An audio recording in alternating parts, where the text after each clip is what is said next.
Next, I want to talk about the left jab, the most important punch in boxing. A lot of people refer to a left jab and talk about how important it is, but they don't stress it as far as how it can be used, how many different ways it can be used, how many different positions the jab can be thrown from, and how it can be used as an offensive weapon and a defensive weapon.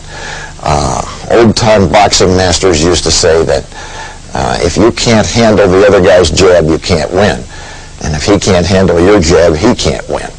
So the jab is the most important punch in boxing, and we'll go over the jab right now in all of its different aspects.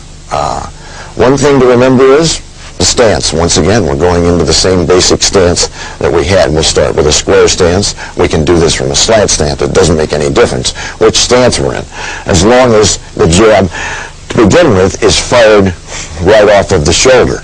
The important thing, once again, for the jab is that the arm motion coordinate with the feet, with the buttocks, with the back, with the shoulders, so that we have good weight transfer for the jab as it goes forward.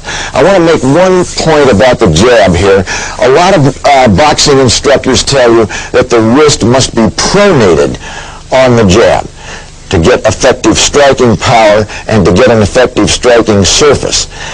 I think that it's fine to pronate this wrist if you want to, as long as you're not getting into a backhand type of movement.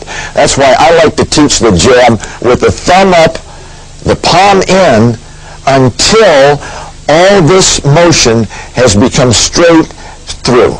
Otherwise, if you start pronating this, I found this with people when they learn, if they start pronating this wrist too soon, they start to get into this kind of a motion. Pretty soon they're into this kind of a motion, which is nothing but a jab from the elbow out and totally ineffective. So, when you learn the jab, start off with the thumb up all the way through so that the bones of the forearm, the upper arm, extend right through to the shoulder and down, so that it will look like this if I were stepping straight in. Just like this. I'm jabbing and blocking. Hit, block, and get away. This is the essence of the jab. Hit, block, and get away. When the arm comes through, it covers my chin. This then protects me from an uppercut. I'm in position to block a hook if it comes, or I'm in a position to step back and I still have this arm between me and my opponent's right hand. Many people will say, you want to bring this back quickly. Of course you do, but not at the expense of following through and getting maximum power. That's essential. You must get maximum power, otherwise why jab at all? Now, we will also go into a jab that is not a power jab, which is the speed jab, which is used against a dangerous opponent early in a fight when you don't want to really declare yourself. You don't want to follow through all the way. What you want to do is tantalize your opponent and find out what he's going to do to counter your good jab. Now, the speed jab is thrown right from the same area. It goes out, but I'm not stepping in real hard with it. I'm only stepping maybe 2 inches at most in this manner and out. In this manner and out. I'm not really declaring myself and going all the way through. This is declaring myself and going all the way through. Bringing it back on a line to my shoulder, yes. Of course I want to bring it back here for safety. But never at the expense of getting it all the way through. So, the hard jab, power jab all the way through, the speed jab, out, but back quickly. Out and back quickly. I'm thinking more about getting in and getting out safely than I am just biting my jab through my opponent. I always want to drop the target, but I don't want to ever get out here and be at like Venus at the pump, as they used to say, which is not a good position. So, feet come along with me, bang, back. Hit, block, get away. Hit, block, get away. Hit, block, and get away. Now, when you're practicing the jab, do this. Pretend pretend that your opponent is throwing different punches back at you. So if I'm going to jab and block, I'm now blocking the jab, but you also want to practice jab and block the hook. Jab and block the hook. Your opponent may not have a good jab. He may try to hook as a counter every time to your jab. He also may want to throw a right hand. If that's the case, practice jabbing with a very slight cross block. I've gone from here to here. Jab with a slight cross block. Jab with a slight cross block.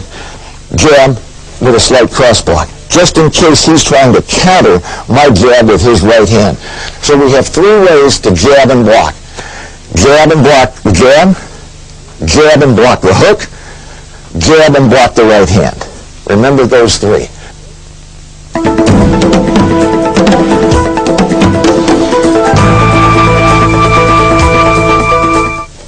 Another area of a jab that I want to touch on is bringing the jab back. Sometimes when I'm out here with my jab, I can bring it back halfway, I can bring it back 3/4, or I can bring it back all the way. Depends on where I want to come with the jab. If I want to get it in quickly, I'm only going to bring it back halfway. And if I want to get a little more time, a little more power, I can bring it back to 3/4. And if I want total power on it, I can bring it back even with my right hand. Now when I step, I've got all this area to go. Of course, it's going to take a little longer to get there, which brings up another good point. If you're faced with an opponent that has more reach than you do or a faster jab than you do, one of the first options that you should always look at for yourself is stick your left hand out a little further to begin with so it has less distance to go. You may be able to beat him to the punch.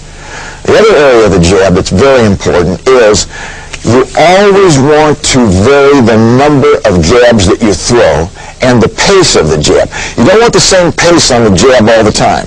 As I explained earlier, there's the quick jab, the speed jab, the snake's tongue jab, as they used to call it, which is quickly in and out.